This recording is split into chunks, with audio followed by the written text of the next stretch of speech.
지금 각국은요, 경기 침체가 두려워서 경기 부양책을 쏟아내고 있습니다. 그래서 그 앞선 한 주에서도 14개국이 넘는 국가들이 금리를 인하한다든가 아니면 세금을 감면한다든가 돈을 푼다든가 이런 식의 부양책을 내놓았었고요. 이번 달에는 FOMC에서도 금리를 결정하지만 ECB에서도 금리를 결정합니다. 그런데 FOMC에서는요, 어찌 보면 경기 침체 때문에 금리를 인하한다라기보다는, 왜냐하면 그들은 경기 침체 아닌 경기 침체 같은 경기 침체를 인정하지 않는 경기 침체다 보니까 지난번 7월 달에 경기를 걱정하는 게 아니라 방어적인 결정이다라고 해서 금리를 인하했습니다만 이번 9월 달에는 경기 침체 이슈라기보다는 과연 연준이 트럼프 대통령의 압박을 얼만큼 버틸 것이냐, 여기에 대해서 좀 초점을 두고 있고요. ECB 같은 경우에는 우선 유로존의 가장인 독일이 워낙 힘들다 보니까 지지난주에 나왔던 얘기는 9월 달에 ECB에서 아마 바주카 폭격의 엄청난, 예상보다 훨씬 엄청난 부양책이 나올 가능성도 제시가 됐었습니다. 어떤 그러한 이 경기 부양의 러쉬를 이어받아서 지난주에도 인도, 미국, 독일, 브라질이 어떤 이런 경기에 대한 이런 이슈들을 좀 내놓았는데요. 우선 첫 번째 인도 같은 경우에는 원래는 외국인과 자국 투자자들에게 주식 양도소득 과세를 증세하는 거를 좀 하기로 했었거든요. 연간 2천만 루피 이상 고소득자에게 소득세 할증폭을 25에서 37% 증가하기로 했었었는데 경기가 안 좋아지니까 이거를 2022년으로 밀어놓기로 했습니다. 그리고 국영은행권에 7천억 루피 금융 지원을 하기로 했고요. 자동차 등록세도 한시적으로 감면해 주기로 했습니다. 자, 문제는 뭐냐면 미쓰리가 지금 각국에서 진행하고 있는 경기 부양책 다 의미 없다라고 하는 이유는 뭐냐면 밑빠진 독에 물 붓기라고 보고 있고요. 그리고 인도 같은 경우는 이미 지금 2019년 9월 시작인데 그렇다면 2019년 8월 달까지 8개월 동안에 인도는 4번의 금리 인하를 단행했습니다. 4번의 금리 인하를 단행했으나 별 효과가 없으니까 지금 또다시 이렇게 추가적인 그러니까 경기 부양책을 내놓는 거거든요. 아마 지금 글로벌 투자자들은, 글로벌 어떤 국민들은 정부에서 내놓는 경기 부양책을 기대할 거고 그 경기 부양책이 앞으로 우리를 다시 배부르게 해줄 거라고 생각하고 있지만 그런 기대감 때문에 지금 어떠한 지표들이 올라가고 있고 국민들이 지갑을 여는 국가들도 있지만 어느 정도 시간이 되면 이게 부양책이 효과가 없네라는 거를 이제 인지하게 될 거라는 거죠. 저는 그래서 지금 쓰는 경기 부양책은 별로 효과가 없을 것이다라고 보고 있는 것입니다. 그리고 미국 같은 경우에는 지금 외환거래세 도입을 좀 생각하고 있는 것 같습니다. 외환거래세를 도입하면 달러 가치가 떨어질 것이고 달러 가치가 떨어지면 수출이 확대될 것이다. 그래서 아직까지 발표하진 않았습니다만 외환거래세 도입을 고려하고 있고 그리고 법인세율도 15%까지 인하해주는 카드를 지금 만지작 거리고 있는 것 같습니다. 자, 독일 같은 경우는요. 2분기 경제성장률 GDP가 마이너스 0.1을 기록하면서 지금 돌아가는 꼴 보아하니까 3분기에도 마이너스가 될 것 같아. 그러면 2분기 연속 마이너스 경제성장률은 우리는 이거를 기술적인 경기 침체라고 부르는데 그거를 좀 막기 위해서 독일에서 지난번에 돈을 풀 수도 있어 라고 약속한 거와는 또 별도로 중소기업 법인세율을 최고 37.5, 실효율로는 30에서 33%까지 지금 과세하고 있는 이 법인세율을 25%까지 인하해 줄 계획을 세우고 있죠.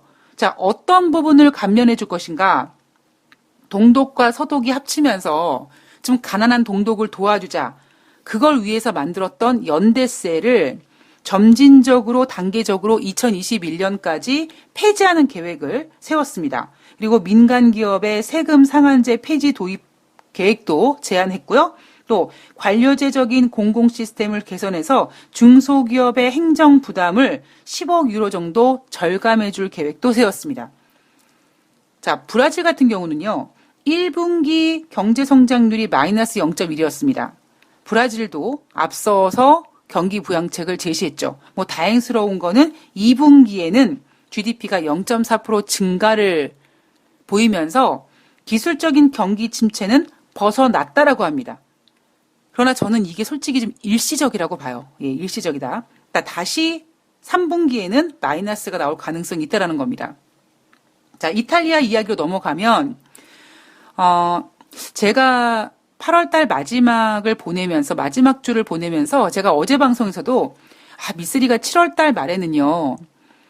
그거 25bp 금리 인하 할 걸 가지고 미쓰리가 한 달 내에 뭐 금리를 인하한다 안 한다 50 한다 안 한다 뭐 3번 한다 2번 한다 열심히 그 짓을 하고 있는데 그거 결국 25bp 인하할 건데 나는 과연 미쓰리는 7월 한 달 동안 뭘 하고 살았나 허무하다 이런 말씀을 드렸는데 의외로 8월 달은요. 특히 8월 마지막 주는 뭔가를 이렇게 봉합하려는 듯한 그런 느낌을 좀 가지게 됐거든요. 그러니까 뭐 트럼프 대통령이 미국 주식시장이 하락하는 거에 대해서 뭐 양보하려고 한다 이런 이야기도 해드렸습니다만 이탈리아 같은 경우도요. 지금 이탈리아는 동맹과 오송운동의 연정이 1년 2개월 만에 깨졌습니다. 그리고 오송운동은 민주당과 손을 잡고 다시 연정 정부를 만들려고 하고 있고 민주당에서도 적극적으로 가이드라인을 제시하면서 오송운동과 연정을 시도했죠. 자, 여기에 걸림돌이 하나 있었는데 이 걸림돌이 뭐냐면 이탈리아 총리가 주세페 콘테라고 하는 이 인물이 오송운동 출신도 아니고 민주당 출신도 아니고 동맹 출신인데 그래서 지난번에 이 오송운동의 부총리가 어찌 보면 역모를 저질러서 거기에 대해서 이제 기분 나쁜 주세페 콘테 총리가 사표를 썼거든요. 그런데 이탈리아에서 뭐 대통령도 신데렐라가 아니라 마테렐라 대통령도 그냥 주세페 콘테 총리로 그냥 해놓자 뭐 이렇게 했고요. 그리고 오송운동도 야 저 주세페 콘테라는 총리가 뭐 어찌 보면은 출신은 동맹 출신인데 그래도 오송운동과 커뮤니케이션을 잘해 괜찮은 것 같아 라고 해서 오송운동은 동맹 출신의 주세페 콘테 총리의 유임을 주장했고 민주당에서는 야 그거 무슨 또라이 같은 소리야 야 니네 동맹이랑 끝났잖아 왜 동맹 출신의 총리를 계속 유임시켜 여기에 대한 갈등이 있었습니다만 28일 날 어쨌든지 간에 이 마테렐라 대통령이 수습을 해주고 그리고 민주당에서도 이제 어느 정도 받아들여서 드디어 연립정부 구성의 협상이 타결됐습니다. 왠지 모르게 이탈리아 문제가 봉합되는 것처럼 보이죠. 근데 저는 이것도 의심하는 게 뭐냐면 아니 오송운동과 동맹이 1년 2개월 만에 연정이 끝났는데 그 둘이 물과 기름 같은 관계였는데 그래서 사실 그 두 당이 연정 정부를 출범시켰을 때도 사람들이 아유 쟤네 오래 못 갈 거야 그랬거든요. 근데 오송운동과 민주당도 마찬가지입니다. 걔네들도 지금 어차피 물과 기름은 마찬가지예요. 그러면 뭐 우리가 흔히 얘기하면 어떤 궁합적인 면에 봤을 때 오송운동과 동맹은 어떤 아주 안 좋은 살이 충살 같은 게 붙어가지고 안 됐던 거고 민주당과 오송운동은 궁합적인 면에서 뭐 합이 붙어가지고 뭐 잘 될 거다 그게 안 된다라는 거죠. 이미 생각하는 게 완전히 다른 생각을 하고 있는 사람들이다 보니까 지금은 잠깐은 뭔가 힘을 합칠 것처럼 보이지만 결국 얘네들도 노이즈가 언젠가는 발생될 수 있을 거다라고 보고 있고요. 저는 개인적으로 오송운동과 동맹이 1년 2개월 정도 걸렸잖아요. 저는 민주당과 오송운동은 더 짧을 거라고 생각해요. 왜냐하면 그 사이에 뭐가 문제가 됐거냐면 경제적인 면. 네. 이제 경제적으로 어려워지는 거를 과연 누가 책임질 것이냐. 그러면 민주당이 책임지겠습니까? 천만의 말씀이죠. 우리 오송운동이랑 연정한 지 얼마 안 돼. 그동안 정부를 이끌었던 오송운동이 책임을 져야지. 이렇게 서로 감정적인 문제가 발생될 수 있겠죠. 자, 이란으로 넘어가 보면은요. 트럼프 대통령이 G7 정상회담에서 아이고 프랑스에 가 있었더니 중국이 반격을 하는 바람에 23일 날 뉴욕 증시가 크게 하락했어요. 이걸 뭔가 수습을 해야 돼요. 그래서 중국이랑 통화했다라고 얘기하고 너무 조급한 나머지 조금 오버를 했어요. 그래서 이란한테 여건이 맞으면 이란과도 대화를 할 수 있다라고 얘기했습니다. 트럼프 대통령의 어떤 이러한 발언들을 가지고 뉴욕타임즈에서는 어머나 웬일이니 9월 달에 유엔 총회에서 미국과 이란이 정상회담 가질려나 봐. 이렇게 장밋빛 전망을 제시했죠. 근데 저는 이때 트럼프 대통령이 여건만 맞으면 이란과 얘기할 수 있다. 이렇게 얘기한 걸 가지고 저는 이거는 약간 뻥카다라고 지적해드렸던 이유가 뭐냐면 G7 정상회담에서 프랑스 마크롱 대통령이 뜻밖의 손님으로 이란 외무장관을 초청했습니다. 그래서 혹시 이란과 미국의 어떤 그 얼굴을 마주대고 만나가지고 뭔가 얘기하지 않을까. 근데 둘의 골이 너무 깊어요. 자, 근데 트럼프 대통령이 G7 정상회담 폐막 기자회견에서 다음 G7 정상회담은 나의 리조트에서 하자. 근데 그때는 뜻밖의 손님은 없을 것이다라고 얘기했을 때 트럼프 대통령이 여건만 맞으면 이란과 얘기할 수 있다는 것이 뻥카였구나라는 걸 알았죠. 그런데 사실 뻥카는 아니었어요. 왜냐하면 트럼프 대통령은 이란 문제는 여건만 맞으면 대화하겠다. 근데 문제가 뭐예요? 트럼프 대통령이 원하는 그 여건은 이란 쪽에서 전혀 받아들일 수 없는 거죠. 그러니까 트럼프 대통령은 여건이라고 쓰고 항복이라고 읽는 겁니다. 중국과도 마찬가지예요. 협상이라고 쓰고 항복이라고 읽지만 지금 트럼프 대통령은 협상이라고 쓰고 양보하고 있는 거죠. 자, 지난주에 있었던 이란 쪽의 반응을 보면요. 우선 혁명수비대 총사령관이 23일 신형 미사일 시험을 발사했다라고 보도했습니다. 그리고 지금 이란은요. 지난 6월 달에 최종 외교 결정권을 가지고 있는 알리 하메네이가 즉 이란 최고 지도자가 미국과 협상 되풀이하지 않을 거야 라고 이렇게 완전히 그냥 등을 돌린 상태거든요. 그래도 혹시 트럼프가 G7 정상회담에서 얘기할 수 있대잖아. 혹시나 라고 했는데 8월 27일 날 이란 대통령이 사진 한 장 남기는 정상회담이 무슨 의미가 있냐? 이렇게 얘기했습니다. 그리고 미국은 이란에 가한 모든 제재를 철회해야지만 상황이 바뀔 것이라고 얘기했습니다. 결국 그 얘기는 뭐예요? 트럼프 대통령이 얘기하는 여건이 맞는다면과 이란이 생각하는 거는 완전히 다르고 트럼프 대통령이 얘기하는 그 여건을 이란은 결코 맞춰줄 생각이 없다라는 거죠. 재미있는 사실은 중국과 미국과 긴장하고 있고요. 미국과 이란이 긴장하고 있습니다. 그러나 미국은 아직까지는 이란한테는 강경해요. 그러나 중국한테는 강경하지 못합니다. 왜 그렇습니까? 이란 문제 때문에 미국 증시가 하락하진 않거든요. 그러나 중국 문제 때문엔 미국 증시가 하락합니다. 그래서 결국에 지금 트럼프 대통령은 중국 문제는 명분을 가지고 양보하려 들 거고요. 그리고 이란 문제는 조금 더 강경하게는 하지만 노벨 평화상 때문에 쉽게 건드리지 못할 겁니다.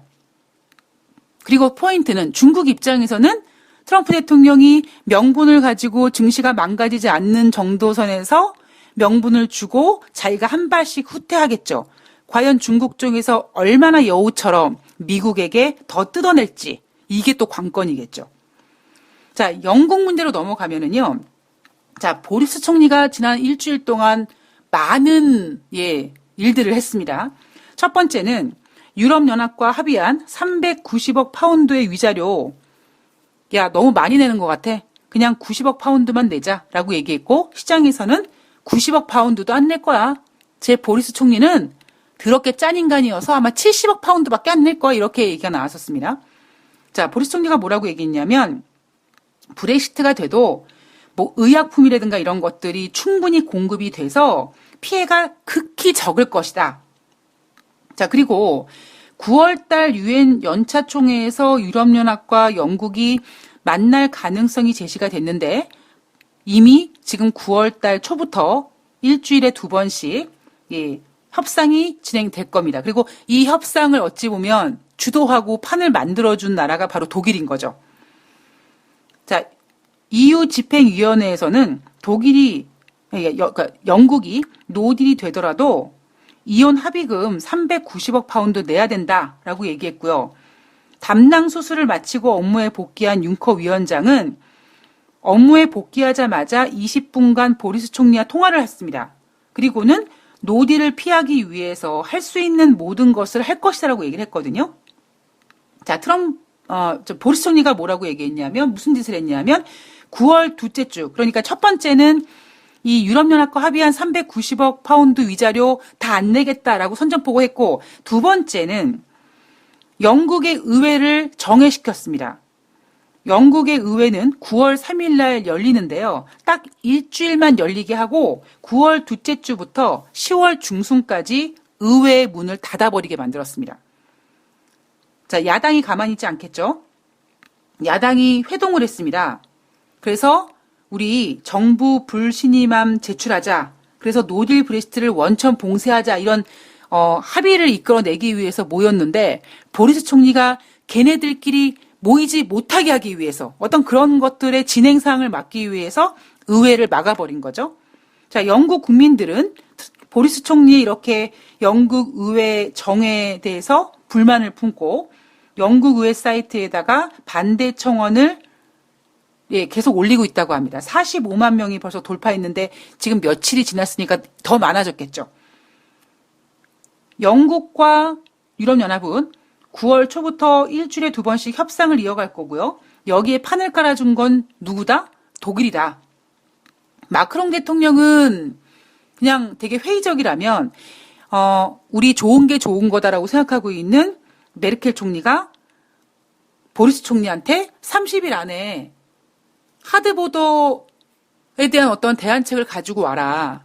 그래서 보리스 총리가 그 대안책을 가지고 왔고 그 대안책이 뭐 예를 들면 동물 방역과 식품 안정 등에 대한 공동 지역을 만들자. 뭐 이런 조항들을 만들어서 지금 합의 중이라고 하죠. 그리고 이 합의를 이제 하기 위해서 9월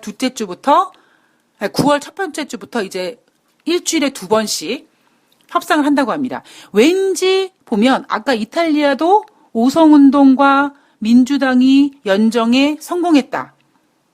자, 그리고 영국도 유럽연합이랑 다시 그 하드보더 문제의 대안책을 가지고 대화를 시작했다. 뭔가 이렇게 봉합하려고 하는 모습이 나타났습니다. 자, 미국과 중국의 무역 협상으로 넘어가면은요. 중국이 23일 금요일 일명 보복전의 포문을 열었다라고 했습니다. 자동차 25% 관세 부과하기로 했고요. 그리고 재미있는 사실은 9월 1일부터 미국산 원유와 콩에 대한 관세를 5에서 10% 적용하기로 했고요. 원유 같은 경우는 이번 처음이라고 하죠. 그리고 중국은 이렇게 얘기합니다. 자, 시간은 중국 편이다. 미국은 이성을 잃었다. 이렇게 보복전의 포문을 열었다고 했습니다. 자, 그런데 중국이 이렇게 보복전의 포문을 열고 23일 뉴욕 증시가 크게 하락하자 트럼프 대통령이 프랑스에서 묘한 발언을 합니다. 그죠? 기자가 이렇게 물어봐요. 추가 관세에 대한 결정을 다시 생각할 수 있느냐라는 질문에 대해서 트럼프 대통령이 물론 그렇다. 그렇게 하지 않을 이유가 있느냐라고 얘기했습니다. 이 문제를 가지고 또 언론에서는 트럼프 대통령이 이 추가 관세를 다시 양보하는 게 아니냐 뭐 이렇게까지 생각을 했더니 또다시 백악관 대변인이 그런 거 아니야. 트럼프는 무슨 생각이었냐면 아이고 미쓰리가 그랬잖아. 중국을 조질려면 초정 박살을 냈었어야 되는데 한꺼번에 못했고 지금 한 게 잘못이었다. 뭐 이런 의미였다라고 얘기를 했죠.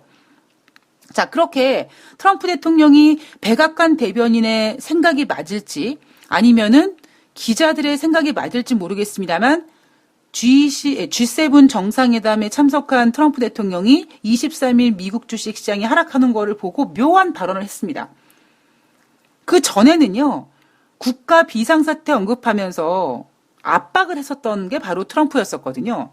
자, 그러다가 류호 부총리가 중국 내 어떤 그 행사장에서 우리는 냉정한 태도로 협상과 협력을 통해서 문제 해결을 원한다라고 얘기를 하자 트럼프 대통령이 류호 부총리의 이런 발언을 이렇게 끄집어내서 중국 측으로부터 먼저 무역협상 타결을 원한다는 전화를 받았다. 뭐 이런 얘기를 합니다.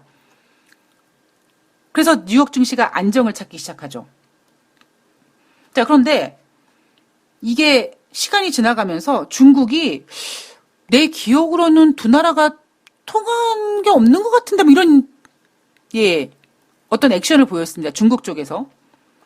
자, 그리고 29일 날 트럼프 대통령은 오늘 중국과 다른 급의 무역 협상이 예정되어 있다라고 했습니다.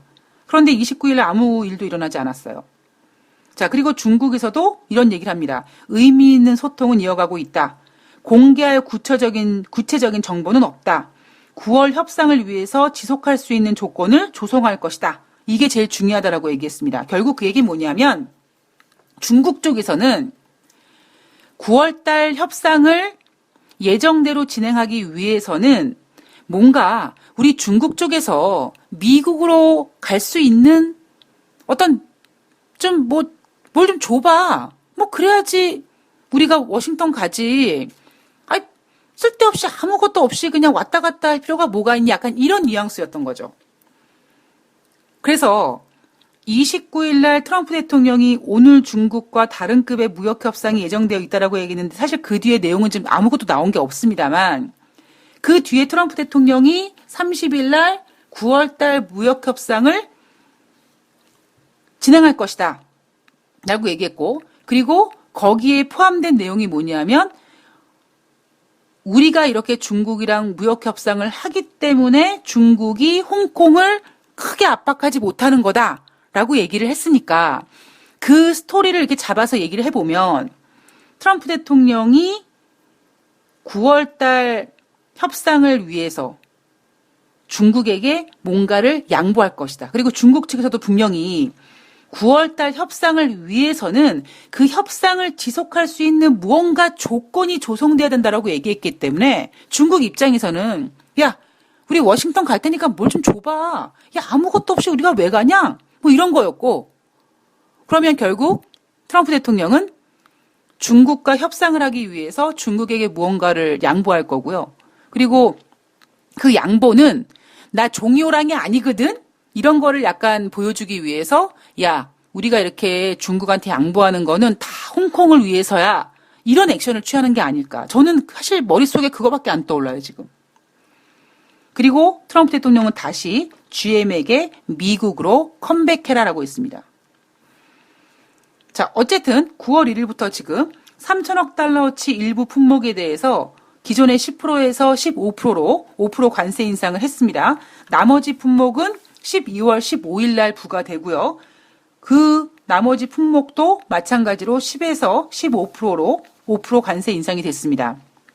트럼프 대통령이 미국의 블랙 프라이데이를 생각해서 12월 15일로 뭐 휴대폰이라든가 노트북 이런 미국 소비자들에게 타격을 받지 않는, 그러니까 타격을 받을 품목들은 12월 15일로 연기를 해줬습니다. 자, 문제는 뭐예요? 당장 9월 1일부터 고유관세를 부과받게 되는 미국 신발 업체 200여 곳이 제발 9월 1일부터 그 관세 좀 취소해주면 안 돼요 이러고 있죠. 또 하나, 이 중국 상하이에 미국 기업 코스트코가 상하이 민항구 1호점을 열었습니다. 너무나 중국 국민들이 많이 가서 개장한 지 몇 시간 안 되는 1시에 영업을 중단할 정도였습니다. 그리고 중국은 미국에게 이렇게 얘기했습니다. 어이, 미국 보고 있나? 이런 기회의 땅을 니네가 지금 미국 기업들에게 미국으로 철수하라고 하는데 미국 기업들 입장에서, 기업가 입장에서 우리 중국은 이렇게 기회의 땅이고 이렇게 소비를 해줄 수 있는 땅인데 이게 되겠니? 뭐 이런 거를 미국 보고 있나? 뭐 이런 행동을 해줬죠. 자, 미국 경제로 넘어가면 2분기 GDP 잠정치 2.0%로 속보치 2.1보다 부진했습니다. 자, 2분기 미국 내 18억 2천만 원 이상의 주택 판매가 전년 동기 대비 5% 감소했다. 자, 바니스 뉴욕은 파산 신청을 했고 노드스트롬은 2분기까지 3분기 연속 매출이 감소하면서 미국의 소비의 대부분을 차지하고 있는 고소득자들이 지금 지갑을 닫고 있다. 자, 라보뱅크에서는요, 9월달 미국이 금리 인하를 할 것이다. 그리고 9월달만 하는 게 아니라 10월달도 할 것이다. 라고 얘기했습니다.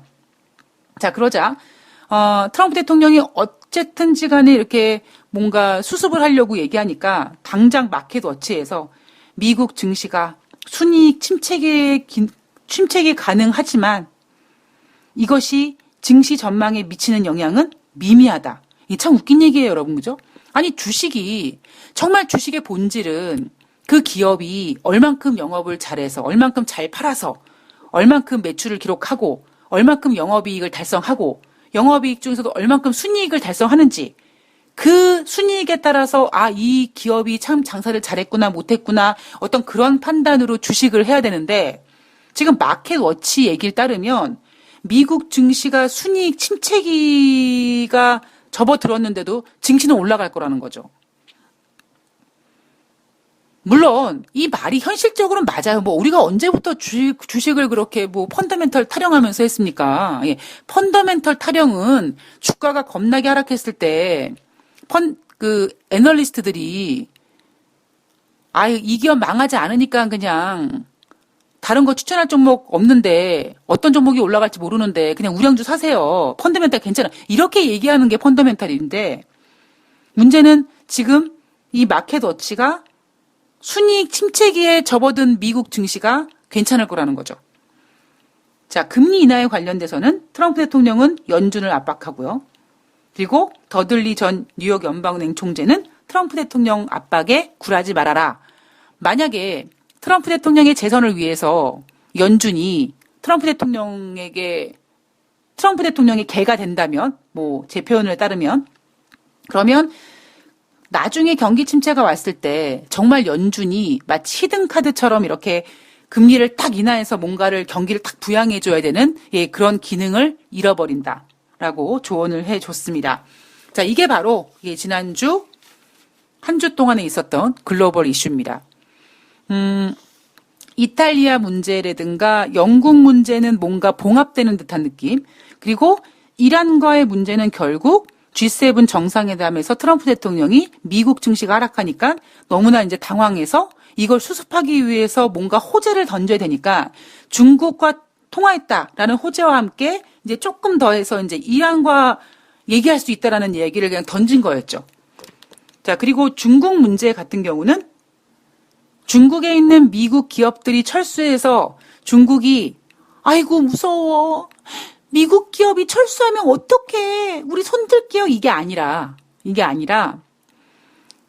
트럼프 대통령이 주가 하락에서 자유롭지 못해서 주가 하락을 막기 위해서 어쩔 수 없이 중국에게 양보해 가고 있다라는 점. 예. 제가 트럼프 대통령이 종이호랑이라는 말씀을 드렸습니다만 종이호랑이지만 그래도 호랑이에요. 제가 트럼프 대통령이 한 발 한 발 물러나지만 그냥 물러나는 게 아니라 분명히 어떠한 명분을 가지고 움직일 거라고 말씀드렸잖아요. 근데 지금 그 명분이 보아하니 중국에 분명히 뭔가를 양보할 겁니다. 그리고는 내가 홍콩을 위해서 중국 입 틀어막기 위해서 사탕이라도 하나 물려줘야지 중국이 홍콩을 압박하지 않을 것 같아서 내가 옛다 중국 먹어라 라고 일단 중국의 입을 막아놨다. 그래서 중국이 홍콩 문제에 그렇게 강력하지 않을 것이다. 즉 나는 홍콩의 평화를 위해서 어쩔 수 없이 중국에게 무언가를 주다 보니 이렇게 된 거다라고 합니다. 자, 웃긴 얘기는요. 중국이 과연 그렇게 생각을 할까요? 중국이 미국과 중국의 무역 협상에서 홍콩 문제를 자꾸 끼어들게 하는 트럼프 대통령이 얼마나 안 입고 싫겠습니까? 아니, 트럼프 저 새끼는, 아니, 왜 우리끼리의 관세 문제에다가 자꾸, 지네가 왜 자꾸 홍콩 문제에다가 숟가락을 얹으려고 그래? 라고 생각하고 있는 게 지금 중국이거든요. 근데 트럼프 대통령은 자기가 그냥 종이 호랑이가 되고 있는 거를, 죄송합니다. 제가, 돌아가는 꼬라지가 안 되네요. 저 글렀나 봐요. 포기하겠어요.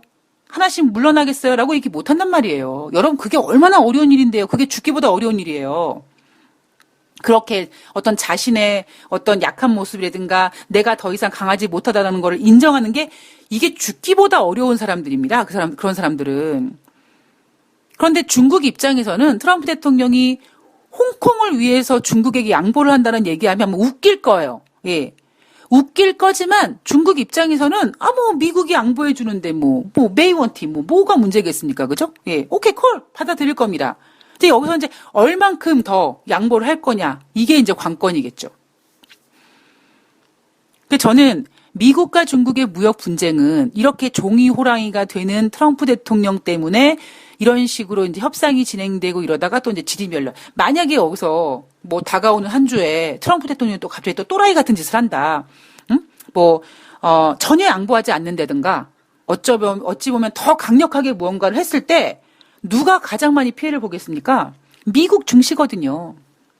자, 이제 민주당이 TV 토론회, 3차 TV 토론회를 합니다. 이제, 후보가 20명에서 10명으로 좁혀졌어요. 이제는 더욱더 트럼프 대통령을 공공의 적으로 만들어 두고 이제 트럼프 대통령의 약점을 파고들 겁니다. 그럼 약점이 뭐가 있어요? 지금 북한이 미사일을 쏘는데 트럼프만 괜찮대요. 거기다가 미국의 GDP 경제 성장률? 아이고, 속보치보다도 덜 나왔어요. 거기다가 중국이랑도 저러고 있어요. 트럼프 입장에서는요, 지금 굉장히 불안합니다. 트럼프가 앞으로 어떤 계획을, 어떤 플랜을 짤지 모르겠습니다만, 일단 제가 9월 1일 날 눈을 딱 떠서 기사를 확인하는데, 9월 달에 협상할 것이다. 그런데 그 협상에서 뭔가 이렇게 진행됐을 때, 그건 다 홍콩을 위함이다. 이건 일단 트럼프 대통령이 내가 중국에게 뭔가를 양보할 건데 그거에 대한 어찌 보면 포섭을 깔아놓은 거죠. 내가 약해서 양보하는 게 아니라 홍콩을 위해서 하는 거야. 일타쌍피라고 말씀드렸죠? 예. 홍콩의 문제를 이렇게 해결해주는 해결사로서 노벨 평화상 후보에 올라갈 수 있고 그리고 자기가 종이호랑이라는 거를 보여주지 않고 뭔가 홍콩을 위하는 것처럼 하기 위해서 중국의 입을 틀어막는 듯한 그런 양보다 이렇게 포장할 수도 있고요. 중국 입장에서는 트럼프 대통령이 하는 저 짓을 보고 아이고 놀고 있다 이럴 겁니다. 예. 왜냐하면 제가 그렇게 생각하고 있으니까요. 자 어쨌든 앞으로의 상황은요. 트럼프 대통령이 종이 호랑이가 아닌 것처럼 하면서 이렇게 스멀스멀 양보할 가능성이 있고요. 그나마 다행스러운 게 뭐냐면 중국이 이 상황을 더 격화시키지는 않을 거예요. 예, 중국이. 그리고 제가 홍콩 문제 같은 경우는 중국이 홍콩을 이렇게 군대로 이렇게 무력으로 압박한다. 근데 그게 사실 물론 베이다이어는 끝났지만 그게 그렇게 좋은 방법은 아니거든요. 굳이 지금 홍콩을 그렇게 들쑤 놓을 필요는 없기 때문에 어쨌든 평화시로 가고 어떤 주동자들을 잡고 어떤 시위가 이제 취소됐고 이런 분위기가 형성이 되고 있지만 지금 시진핑 주석이 생각하고 있는 거는 홍콩 니네가 지금 배부르구나. 그러면 돈줄을 재야겠구나. 그래서 홍콩이 아닌 홍콩 옆에 있는 선전을 키울 생각을 지난번에 발표하지 않았습니까? 이제는 홍콩을 돈줄로 조여 보이겠다. 니네가 다시 배고파져야지만 우리한테 깨갱하겠구나. 이런 계획을 세우고 있는 게 바로 시진핑 주석이라고 저는 생각하고 있습니다. 다행스러운 게 트럼프 대통령이 종이 호랑이가 되어가고 있다는 것이 얼마나 다행스러운지. 예. 그러나 우리는 안도하면 안 됩니다. 예. 우리가 호사다마라고 하죠. 안도하면서 벌어질 수 있는 문제. 저는 그동안 미국을 상대하면서 그 중국이 중국 내부에서 막 여기저기서 끙끙 앓는 소리들을 갖다 다 볼륨을 제거시켜버리고 그런 모든 것들이 이제 미국과의 어떤 무역 협상에서 어쨌든지 지리멸렬하게 해결되는 가운데 볼륨 제거가 더 이상 되지 않을 가능성이 높다라는 겁니다. 예, 그런 점들을 감안하시고 예, 여러분들이 시황을 잘 대응하셨으면 좋겠습니다. 자, 저는 오늘 9월의 첫 번째 날, 제가 오늘 일부러 제목을 좀 이렇게 희망적으로 예, 좋게 했어요. 예, 뭐 제목만 이렇게 희망적으로 잡아놓고 내용이 비관적이었던 것도 아니었죠. 예.